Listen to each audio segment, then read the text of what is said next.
Bonjour à toutes et bonjour à tous, ici FP pour Bestkicker. Aujourd'hui je vous propose une version live d'une session je vais jouer 4 tables, mais enfin je vais en lancer plus derrière. Euh, Si je fais une session là, c'est aussi pour vous montrer comment je m'organise lors d'une session. Pour l'instant, je joue en 14 et 16 tables en même temps, donc ça va me permettre également de vous montrer un petit peu une organisation de ma session. C'est évidemment assez subjectif. Si je devais dire quelque chose par rapport à d'autres joueurs, c'est de se mettre dans une situation où vous vous sentez bien. Euh, voilà, donc tester différentes configurations de table, etc. Que dire?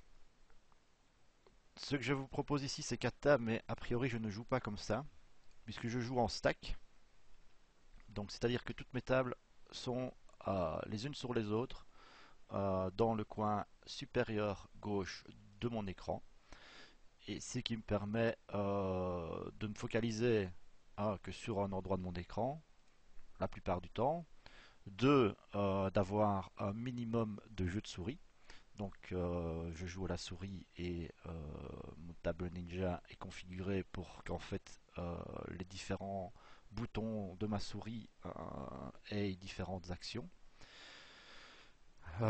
J'utilise alors un script AHK, mais qui est maintenant inclus dans Table Ninja. Je n'utilise pas celui de Table Ninja parce que j'ai l'habitude d'utiliser l'autre. Ce script permet de très facilement déplacer une fenêtre, donc, quelle que soit la fenêtre a priori.